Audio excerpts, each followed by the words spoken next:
And hey, what is up, you guys? We just wrapped up the Raptors game here against the Cleveland Cavaliers up in Toronto. Final score: healthy winning margin by about 20, 133 to 113 against the lowly Cavaliers. Tidy win, business-like win. Something to feel good about. We haven't had a lot of these lately. Again, this is the Raptors post-game live, also known as the wraparound. Chat box is open tonight, and try and get around to everything that comes in, and we can talk about it. We can wrap ourselves around this game. A couple other things. I did not cover the Nets game that happened 2 nights ago. Christmas parties, other things to be doing. Also a nice win that came after a bit of a slump, which we'll definitely get into here in a little bit. Other overall things, tonight was a good feel-good win. Big takeaway, Norman Powell looked sharp, and I can't wait to unpack that a little bit more. And that might just end up leading to something more in terms of a playoff run. So they're just wrapping up with the players right now, so everything's a little bit fresh. Right off the top, if we start with in quarter one, we kind of knew that the Cavs are not a great team. You know, they got K-Love, they got Tristan Thompson, and not much else. You might know the names: Colin Sexton, Darius Garland, Cedi Osmond. Couldn't name any other guys. Porter was a name, I think, that I saw.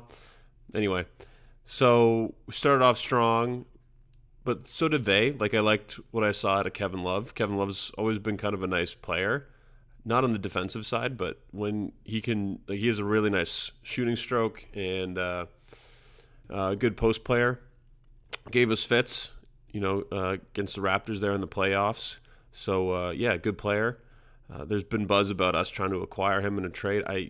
He'd be nice, good rebounder, all that stuff.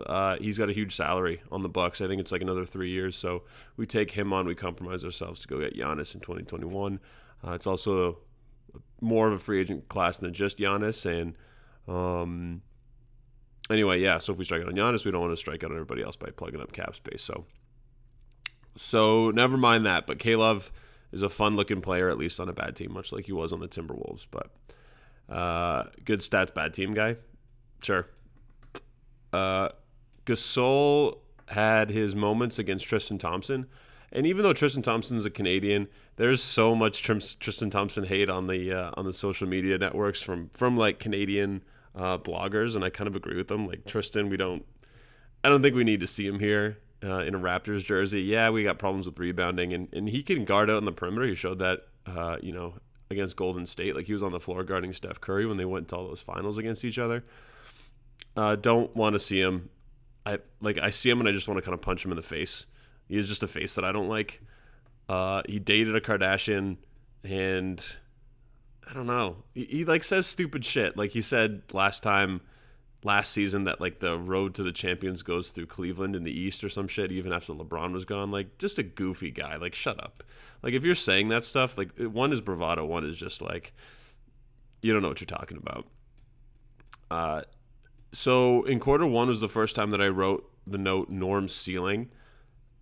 And I don't know what that could mean, but I'm really excited for it. So is it possible that we're seeing Norm be something new? Like, could he be actually reaching his potential after like 5 years in the league? I think we all wrote him off as just like an inconsistent guy, and like what you see is ultimately what we're going to get from him. Like, he'll have super high highs and he'll have super low lows where he doesn't look like he makes the right decisions, even though he's a super athlete. Again, what separates the great players from the good players is consistency. So if he can start doing that routinely, if he can start like being Pascal's wingman, and that's the point that I wanted to get to when I mentioned at the beginning, because when we won last year, Kawhi did a lot, but he didn't do it on his own. He did it alongside a blossoming Pascal Siakam, who was most improved player of the 2018-2019 season. I'm not saying that Norm's going to be that guy this year, but if Norm can be a consistent guy that scores like 20, and he can kind of not fit the like sixth man role, but like kind of what Lou Williams does for the Clippers, if Norm can bring you some kind of that productivity, like high percentage shooting, he doesn't really draw fouls, but okay, like kind of athletic, a kind of two guard that weaves in and out of traffic. Again, like Lou Williams is definitely a high pedigree. He's not going to be that right away, but it's an interesting thought that maybe like if Norm can develop into something that we might have a real chance to make some noise in the playoffs. Good to see Lowry again hitting his pull-up threes. Those first couple of games back, he was missing everything. He was like 0 of 8 one game, or well, it was probably Serge, but he looked off against Miami, and I've just taken that as like as a thing that's going to keep happening. He turned it around today. He hit some pull-up threes in transition. You know, the ones he's really famous for. We give him a pass because you know he's a 40% career three-point shooter. More likely he'll make it than not once he finds his feet. And tonight he did, and he looked really sharp. We generally looked really, really sharp from three tonight. What did we hit? We hit 50% from three, which is not going to happen. And maybe the Cleveland Cavaliers are really, really bad against defending the three-point line, but, you know, it swung back. We shot cold for a while, and man, did we shoot hot tonight. So that was also really, really good to see. OG, I really like it in the first quarter. He had a couple drives where he bodied some people, like kind of how Lowry drives and like he used that shoulder kind of bump into them, which could probably easily be called an offensive foul.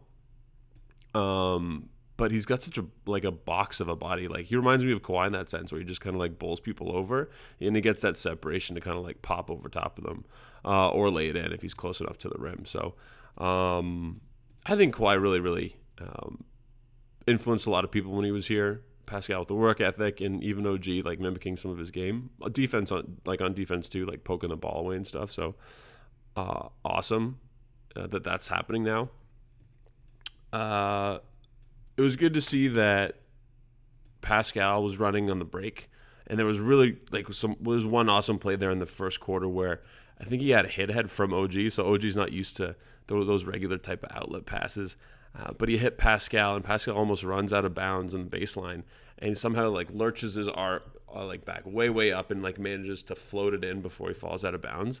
Something that like only him and freaks like Giannis could actually accomplish. So kind of impressive. Good to see that we were running again. I think that was a big thing that we had a problem with during that 5-game losing streak. We just weren't running out in transition.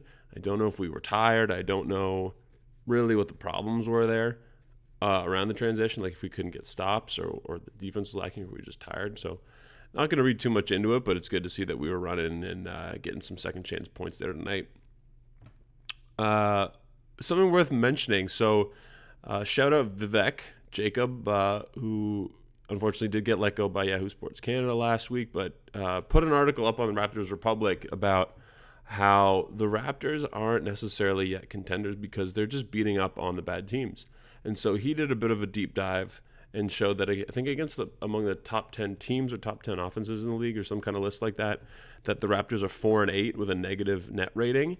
And we beat up on the other teams in the league. I think we're like 13-0, and then tonight we're 14-0 against those teams that kind of fall outside the elite category. So that kind of reminds you of the Raptors of 2 years ago, where we still got swept by Cleveland because we were demolishing teams. We still had like 55 wins or something crazy, but when it came to tougher teams, we weren't able to put the pedal to the floor against them, and it's kind of rearing its ugly head these days. I hope it turns around. I think given the fact like all the injuries that we've sustained, and like we've lost a lot of man games to injury. I think people forget that. So to be where we are is quite fortunate. Got a pretty good record. What are we at now? 18-8. Yeah, we're about a cut below Milwaukee in the East, and maybe even Miami because they seem like they're a bit more put together than we are. But I think there's still a lot of games. I mean, what are we, only 30 games in? So 50 games to figure things out. Anything can happen. Ooh, Memphis is rocking the Vancouver Grizzlies tonight. Ooh, and the home floor. They really did it justice. I like them, but they're definitely straight out of the 90s. Who are they taking on? They're taking on the Heat tonight. So, and JB's hitting threes. But I digress. So a couple other things in the second quarter. We had a sweet behind-the-back dish from Pat McCaw. Nick Nurse loves him, so he's going to get run. He plays defense. Awesome hair. And he had a nice behind-the-back pass. That's all I have for him. I had a passing thought that I was really excited to see Pascal this summer to see what kind of player he could even work on from there. Like, I think Rico Hines is going to pick up some things, like either in his 3-point shot or his mechanics or something, because there's a couple things that are just a little bit off, and I'm excited for him to kind of work on it. Like, he's getting all his experience these days, in real time, playing games, and it'll probably get better as the season goes on, but we'll see. I think there's a ceiling, and I think he's only going to reinvent himself further. Like, I think he's kind of scratching the tip of the iceberg, and it'll probably only get better from here. But right now, maybe the latest slump kind of colored things, but it seems like he kind of floats in and out of games sometimes. But, we've talked about that on other post-game live shows. Won't necessarily dredge that up here, but I don't think it's necessarily still our year unless something like a trade happens. And I think Pascal's just part of it. Like, he's not Giannis, and it'd be unfair to expect him to be that, but he has made progress. I just think he's not a finished product yet, which is fine, but I think he has to be for us to compete this year, unless Norm keeps this up. And come on, what's Norm's track record lately in the last 5 years? I mean, we expect him not to be able to keep it up, but if he does, okay. Prove me wrong. Prove me wrong, kids. In the third quarter, Pascal has his own mini 8-0 run, and when he's wet and he's hitting like those 3-point shots off the dribble, like, man, if he could hit those consistently above the break, it'd be super, super awesome. Not to say that he can't. I still doubt it. Like, his mechanics, his 3-point shot just looks weird, but yeah, again, one of those things. Prove me wrong. Like, I hope to see it more often than not. What else do we have? Yeah, Norm was still unconscious. He was like, before a commercial break in the third quarter where someone got him on a fast break, and like he pops right above the break three, and just unconsciously nails it. Just hits nothing but net. Just fucking crushed it. OG, when he drove, he undressed Love a couple times in the third quarter, and one, it speaks to the point that Kevin Love can't defend anybody still, but also OG and his handling has gotten so much better, and he's still using like that big frame of his, and I think that he's only going to improve the things that he's seen. I think he's really coachable from the looks of it. Happy to see also where he goes next. Apparently Norm had 16 in the third. That caught me by surprise too. He looked awesome. He shot an unconscious thing, an unconscious rate from 3. Let's take a look here. Powell was 11 of 15 off the bench, plus 16, which was tied for second, along with Pascal. And Mark was the anchor at plus 19, which is not really a surprise. Great defensive player. Go Powell. Go Norm. It's good to see. Fred was out on the sidelines rocking a sport coat. He looked like a goddamn professor. He looked real sharp. Laughing it up with his teammates. We wish he was still out there, and he'll probably still end up getting paid this summer. Hopefully we can keep him, but if it compromises 2021, that's still a conversation, so see what happens there, but he was looking sharp. And we didn't really talk about Siakam up until now, and he's kind of the last point that I'm going to touch on, and it's not even something that is really worth getting into much detail. It's just that he was solid. He was 5 of 8 from the 3-point line, over 50% in terms of field goal percentage. Some nice stats across the board, plus 16, 33 points. Like, I would say a really, really quiet, efficient night. And that's kind of what this win was as well. It wasn't anything that we had to stress. And generally, reaction shows like this one are not as fun if you win. And if you win like in a tidy fashion. Like, as fans, we all love blowouts, but what more can you say? Like, everything is good. We shot a good percentage, and you're kind of the pessimist if you try to kind of point out what did go wrong and what we have to look out for next game despite winning. So, when you win, it kind of glosses over everything. Are there things to pick out? Kind of, but at the same time, like, the biggest thorn in my side has always been Serge. And he was generally, he wasn't minus, he wasn't positive. He was the only player on the team that wasn't definitively in the positives. So that goes to show that everything that I've been following since he's been coming back is still accurate. Like, I don't think that he is truly healthy with his ankle, but also I don't know if it's his defense or if he takes bad shots. Like he was still, what does it say there? He's still 6 of 10. So maybe it's on the defensive end, but if I had to nitpick, it'd be Serge's play. But even still, I thought he improved over the last week, basically what we saw from him since he came back. So I hold out patience. I've ripped him a lot before. I don't necessarily take it back because he did look bad, but maybe it was one of those one of those injury things, and just had to kind of reintegrate him into the lineup. So that's that. That was the game tonight. Tidy win, tidy performance by Pascal.